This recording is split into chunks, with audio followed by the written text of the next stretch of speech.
Quand j'étais enfant, j'entendais souvent mon père dire « Ton deuxième oncle ne fait pas preuve de piété filiale et ne soutient pas ton grand-père.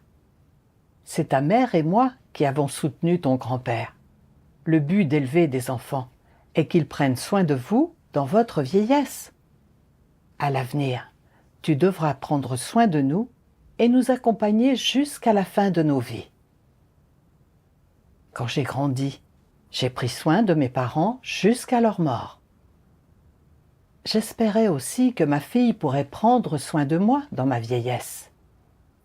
Une fois que ma fille a appris à parler, je lui ai demandé « Pour qui dépenseras-tu ton argent quand tu seras grande ?» Ma fille a dit « Quand je serai grande, je gagnerai plein d'argent à dépenser pour maman et papa. » J'ai dit joyeusement « Ma chère fille, ta mère ne t'a pas élevée en vain. »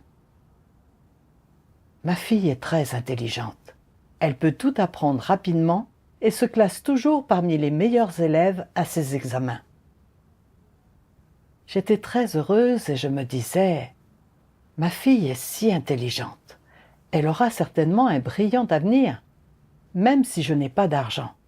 Je dois soutenir son éducation, afin qu'elle trouve un bon travail après avoir obtenu son diplôme universitaire. Alors, elle n'aura aucun problème à prendre soin de nous dans notre vieillesse. »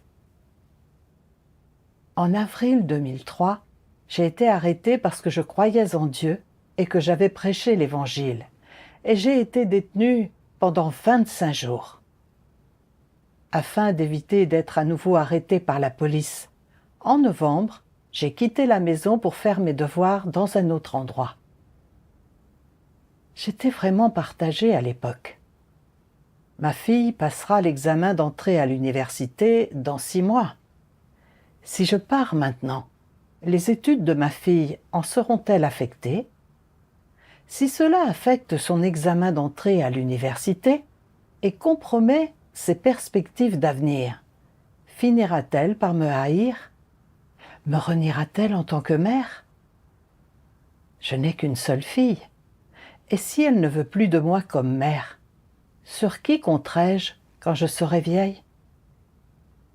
Mais si je ne pars pas, et que je suis à nouveau arrêtée, ma fille sera certainement impliquée, et son avenir sera complètement ruiné. Je serai aussi condamnée, et alors je ne pourrai plus faire mes devoirs. Après mûre réflexion, j'ai quand même décidé de quitter la maison. Du fait que la police me cherchait sans cesse, je n'osais pas rentrer chez moi. En vieillissant, mon énergie et ma force physique avaient commencé à décliner et ma tension artérielle était plutôt élevée. Ma vue est devenue floue et j'ai développé des acouphènes et une perte d'audition. Mon cœur commençait aussi à tambouriner chaque fois que je faisais un travail physique. Alors, je devais m'allonger et me reposer un moment. Je me disais « Est-ce que je vieillis maintenant? Qui prendra soin de moi dans ma vieillesse ?» À ce moment-là, ma fille me manquait beaucoup et je me disais « J'espère encore pouvoir compter sur elle pour ma vieillesse. » En 2021, je suis retournée chez ma sœur aînée pour prêcher l'Évangile et j'ai appris que ma fille travaillait loin de chez elle et qu'elle était très attentionnée envers ses tantes. J'ai pensé qu'elle serait certainement gentille avec moi dans ce cas, et j'attendais avec impatience de voir ma fille un jour. Fin août de l'année suivante, je prêchais l'Évangile loin de chez moi, quand ma sœur m'a écrit pour me dire que ma fille était revenue pour quelques jours. Je suis rentrée précipitamment chez ma sœur pendant la nuit, mais ma fille ne voulait pas me voir. Je me sentais très mal, mais je pouvais comprendre les sentiments de ma fille. Après tout, je ne m'étais pas occupée d'elle pendant 17 ans. Alors, il était normal qu'elle soit en colère. Plus tard, quand j'ai vu ma fille, j'étais si heureuse que je voulais la serrer dans mes bras. Mais Elle s'est assise loin de moi, et la déception a glacé mon cœur. Après un moment, je lui ai dit « Je me suis inquiétée pour toi toutes ces années. J'avais peur que la police m'arrête et que tu sois impliquée. Alors je n'osais pas rentrer à la maison. Tu as souffert toutes ces années. » Elle a dit amèrement « Je n'ai pas souffert. Je suis adulte maintenant. Je ne souffre pas. » Après avoir dit cela, elle a tourné la tête et elle est partie après être restée moins d'une demi-heure. J'étais complètement déçue. J'ai travaillé si dur pour t'élever et je me suis tellement occupée de toi. Après que tu es allée à l'école, afin de t'aider à apprendre un métier et à avoir un bon avenir, j'ai dépensé les 3000 derniers yuans que notre famille avait pour t'acheter un clavier électronique. J'ai tant sacrifié pour toi, mais maintenant tu m'as renié. Je t'ai vraiment élevé en vain. J'ai pensé, l'enregistrement administratif de mon foyer a été annulé par le gouvernement communiste chinois. Mon mari a divorcé de moi et ma fille m'a renié.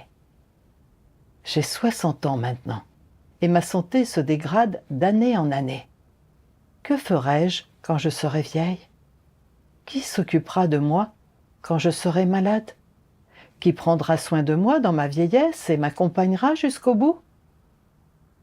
La nuit, je restais au lit, me tournant et me retournant, incapable de dormir.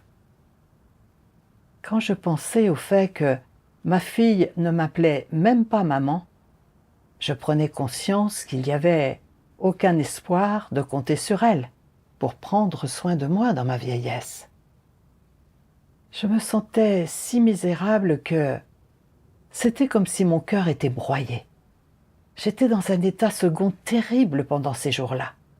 Je n'avais pas la motivation de faire mon devoir et je prêchais l'Évangile de façon machinale. En février 2023, j'ai appris que sœur Sun Jing était tombée malade, mais que son mari s'était occupé d'elle très soigneusement et attentivement. Je me suis dit, quand ma sœur est malade, son mari prend soin d'elle. Que ferais-je si je tombe malade? Ma fille m'a renié, et si je finis par ne plus pouvoir bouger? Ce serait tellement embarrassant que mes sœurs de l'Église s'occupent de moi. Je ne peux pas être un fardeau pour mes frères et sœurs. De plus, je vis seule. Alors, si quelque chose m'arrivait, personne ne le saurait.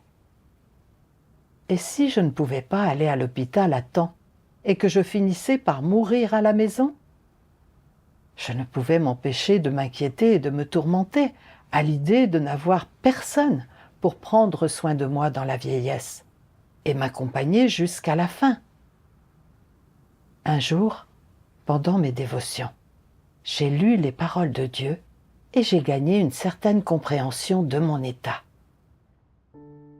Dieu Tout-Puissant dit « En tant que parent, est-ce une erreur que de placer un peu d'espoir en tes enfants, en espérant qu'ils feront preuve de piété filiale envers toi et seront capables de te soutenir quand ils grandiront? Ce n'est pas une erreur et ce n'est pas trop demandé. Alors, quel est le problème ici? Cette femme voulait constamment compter sur ses enfants pour mener une vie agréable, pour s'appuyer sur eux durant la seconde moitié de sa vie, et elle s'attendait toujours à profiter d'eux. Quel est le point de vue erroné en jeu ici? Pourquoi avait-elle cette idée? Quelle était la source de ce point de vue qu'elle entretenait? Les gens nourrissent toujours des espoirs démesurés pour un certain mode de vie et un certain niveau de vie. C'est-à-dire qu'avant de savoir comment Dieu a préordonné leur vie ou quel est leur destin, ils planifient déjà leur niveau de vie. Ils doivent être heureux, connaître la paix et la joie toute leur vie, être riches et d'un rang éminent, et avoir des gens qui peuvent les aider et sur qui ils peuvent compter. Ils ont déjà planifié leur propre chemin de vie, leurs objectifs de vie, la ligne d'arrivée de leur vie, et toutes autres choses de ce genre. Étant donné qu'elle avait constamment eu ce souhait et ces plans, avait-elle Dieu dans le cœur? Non. Donc, en un sens, qu'est-ce qui a causé la douleur qui découlait de toute cette lutte? Tout cela était dû à son souhait. C'est vrai. Et comment son souhait était-il apparu? En ne croyant pas à la souveraineté de Dieu, ni à ses orchestrations et à ses arrangements. En effet, elle ne comprenait pas comment la destinée des gens se forme, pas plus qu'elle ne comprenait comment la souveraineté de Dieu œuvre. Voilà la racine du problème. Ce que Dieu exposait était exactement mon état. J'avais un peu plus de 40 ans quand j'ai quitté la maison pour faire mon devoir. Et parce que j'étais jeune et forte à l'époque, je ne pensais pas à ce que je ferais quand je serais vieille. Maintenant que je suis plus âgée, ma santé se dégrade d'année en année et je suis de plus en plus préoccupée par l'avenir. Je m'inquiétais que, si je tombais malade et ne pouvais plus m'occuper de moi-même, il n'y ait personne pour prendre soin de moi. Que ferais-je? L'enregistrement administratif de mon foyer a été annulé pendant les années où j'étais loin de la maison. Et mon mari a divorcé de moi. Je pensais initialement que, parce que ma fille était très attentionnée envers ses tantes, elle serait sûrement gentille avec moi. Mais je ne m'attendais pas à ce que ma fille me renie et qu'il n'y ait aucun espoir qu'elle prenne soin de moi dans ma vieillesse. J'ai vu que je ne pouvais pas compter sur ma fille.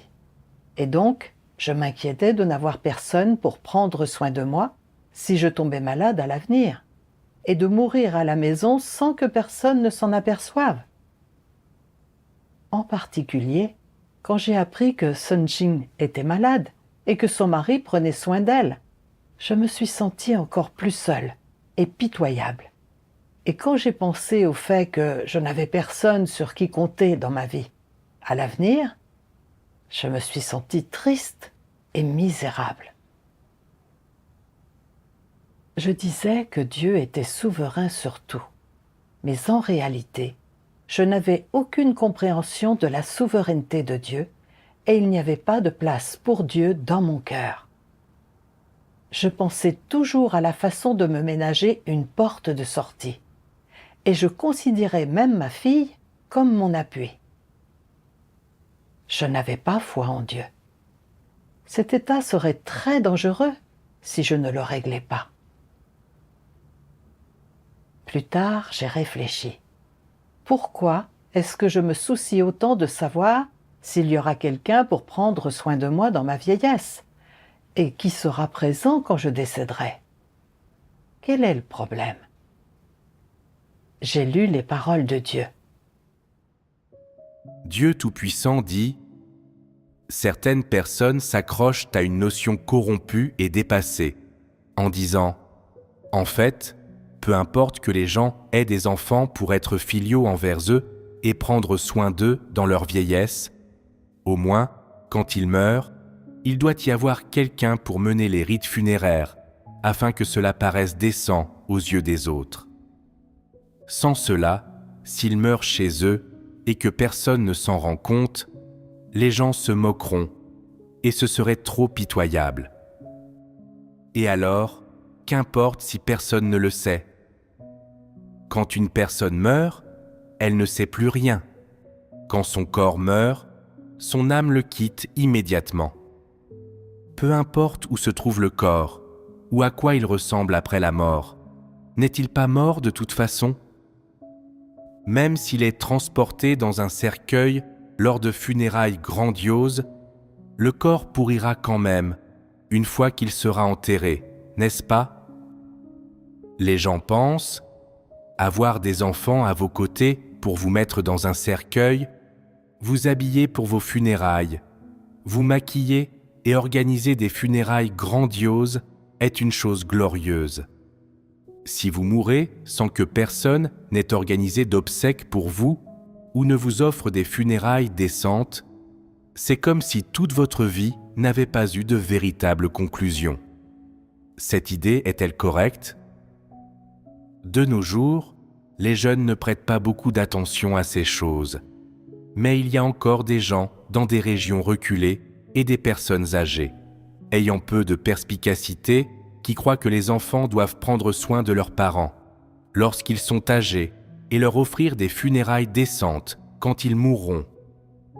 Cette pensée et ce point de vue sont profondément ancrés dans leur cœur. Et peu importe la façon dont tu échanges sur la vérité avec eux, ils ne l'acceptent pas. Quelle en est la conséquence finale? La conséquence est que cela leur inflige un profond préjudice. Cette tumeur est longtemps restée cachée en eux, et elle finira par les empoisonner.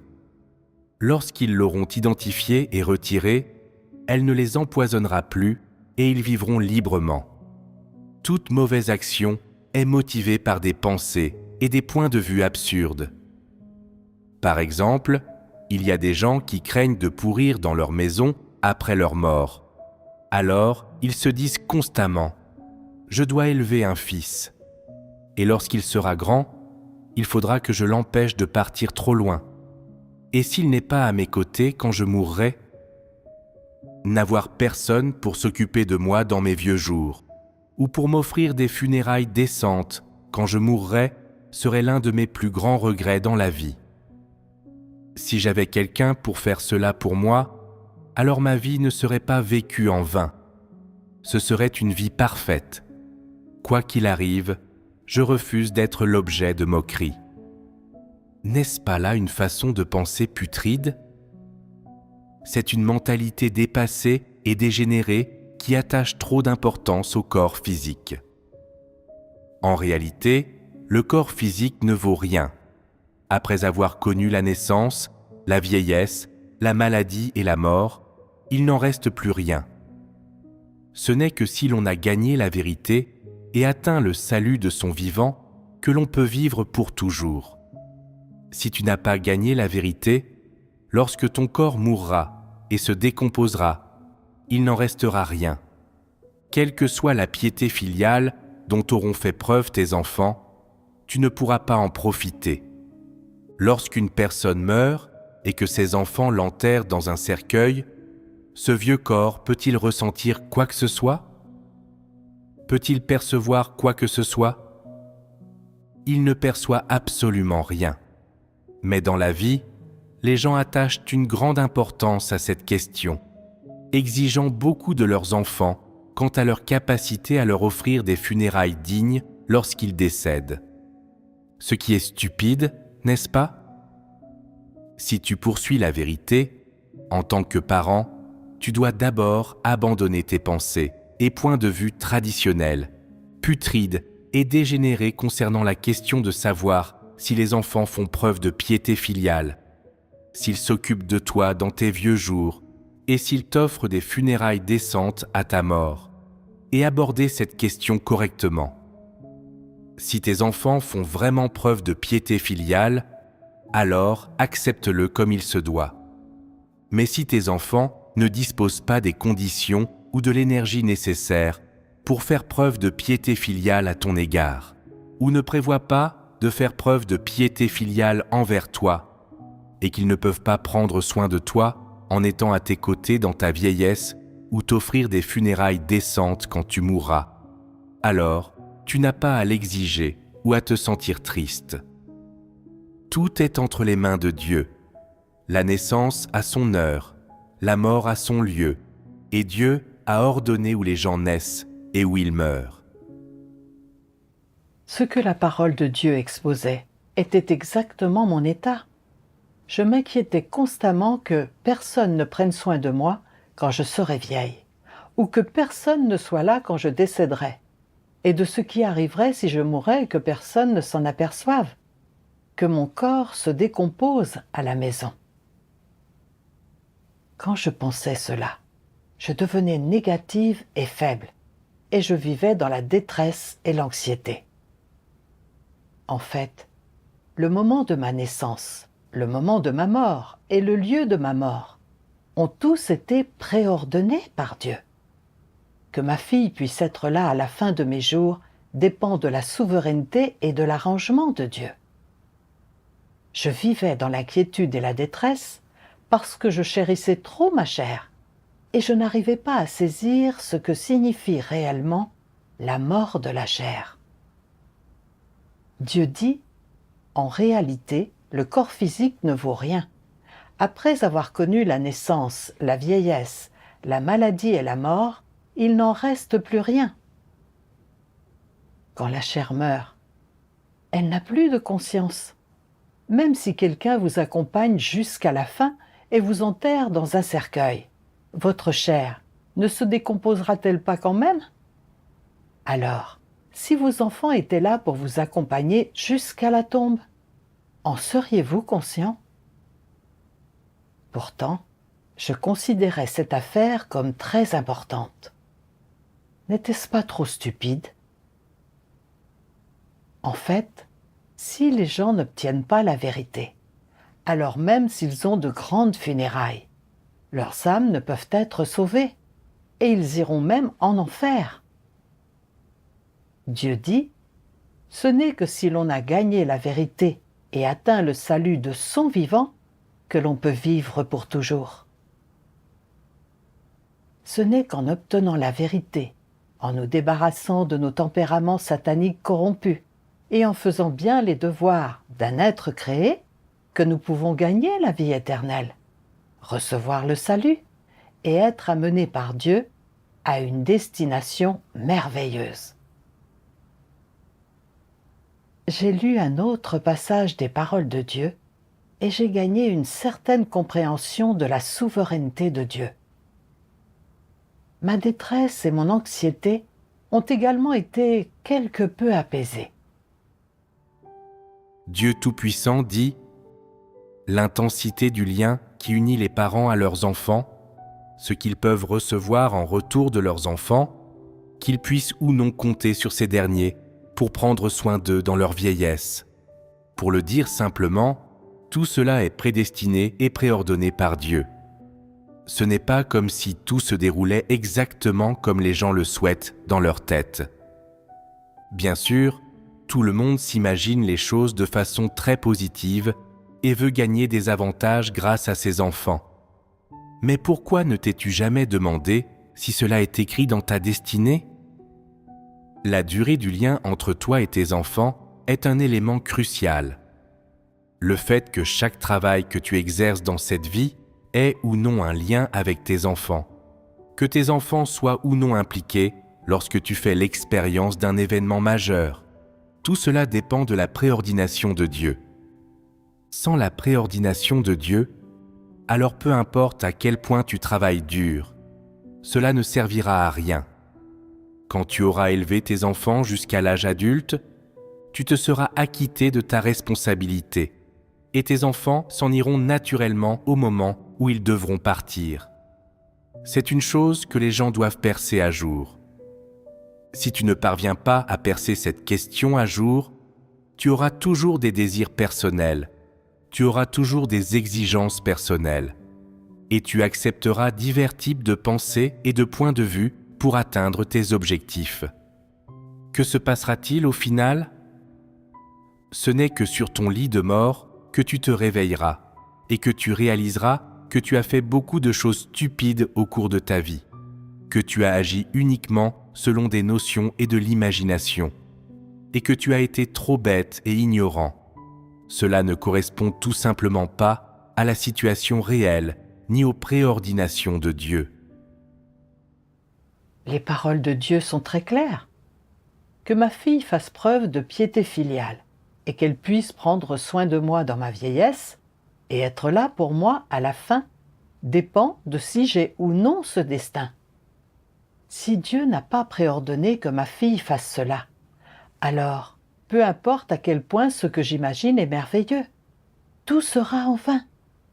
Même si ma fille promettait de le faire, du fait qu'elle travaille et vit à des milliers de kilomètres, elle ne pourrait de toute façon pas être à mes côtés si je tombe malade et que je meurs. Je ne pouvais pas percer cela à jour, et je vivais dans la détresse parce que ma fille m'ignorait et qu'il n'y avait aucun espoir qu'elle prenne soin de moi dans ma vieillesse et qu'elle soit là dans mes derniers instants. Je m'étais trompée moi-même et je perdais mon temps avec des bêtises. Je me suis souvenu qu'il y avait une vieille dame dans un village voisin.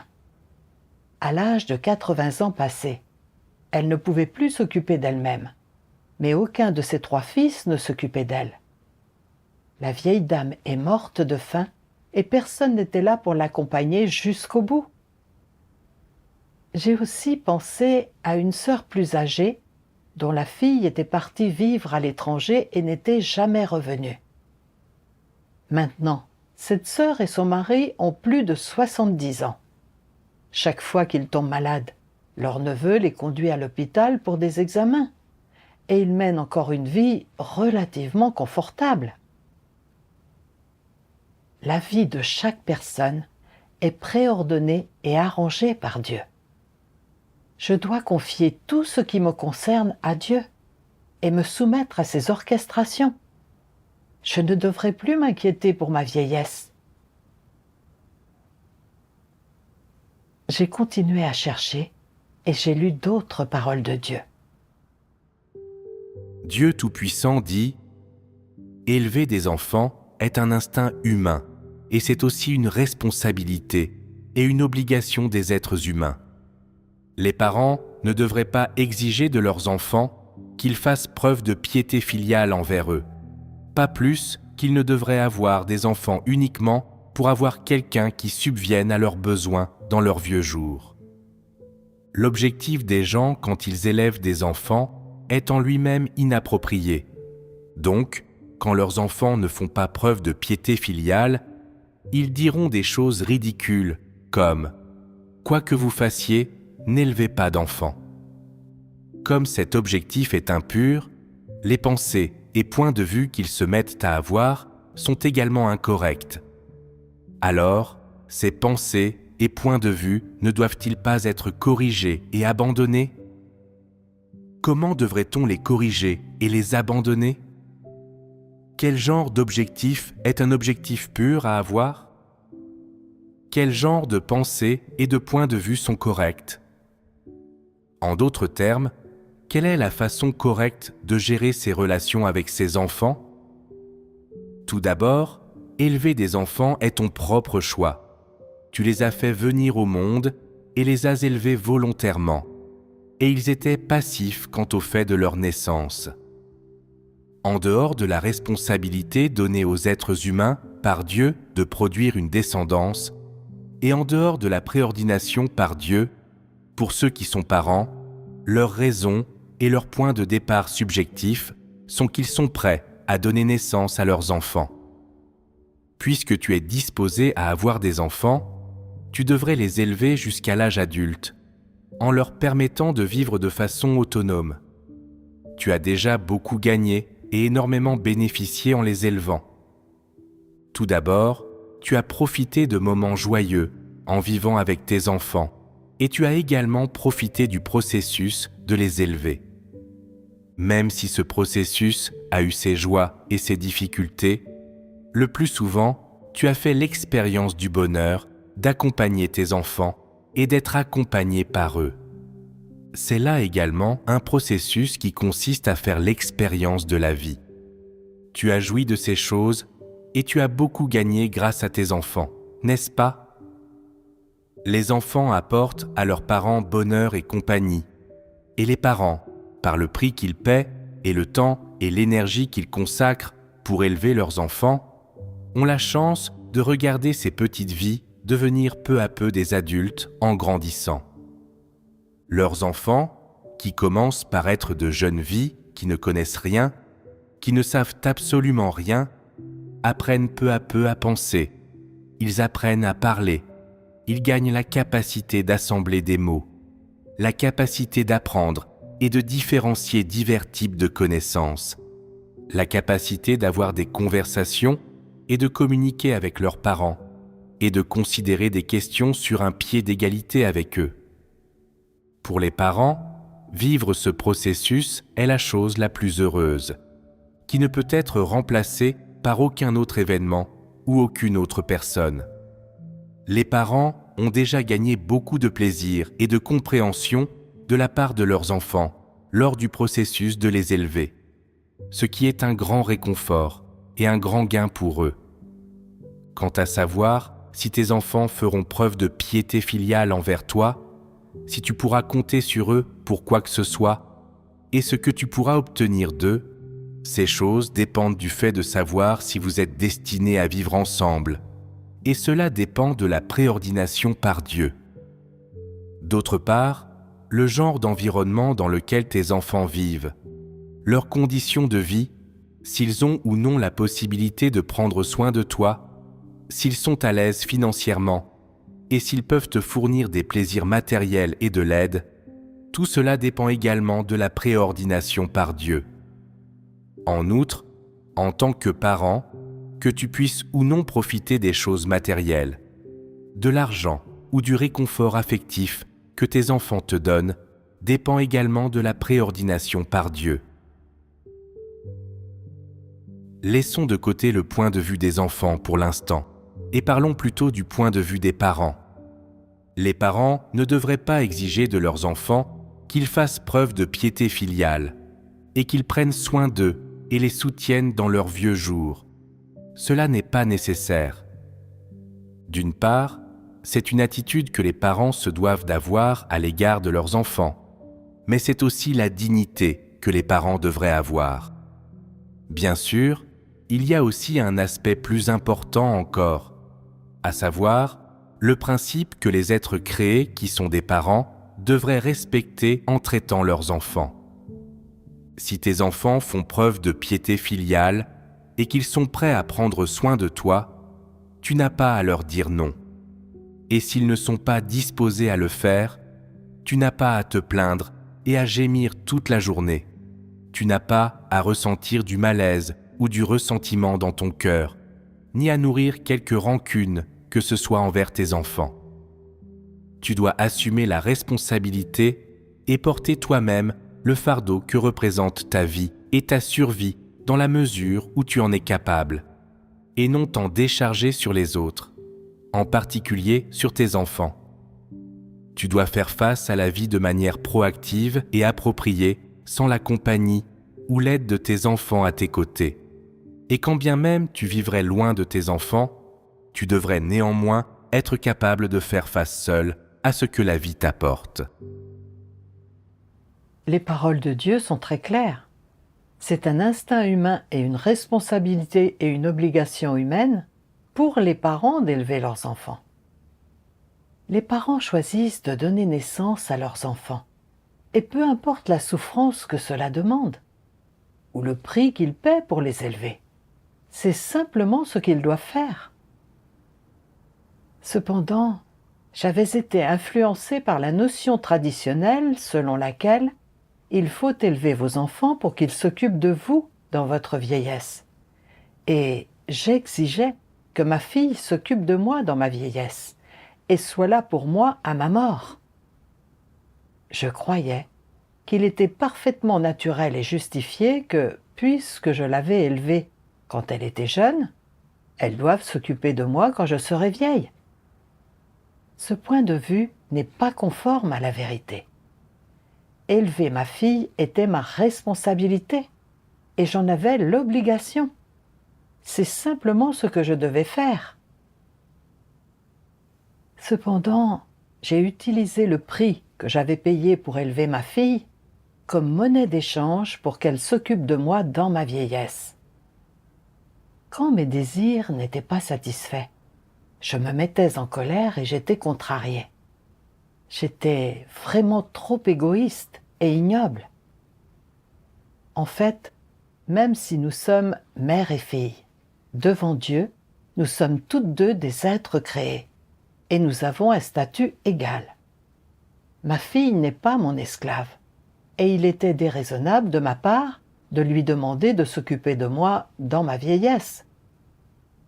J'avais déjà reçu ce qui m'était dû en élevant ma fille.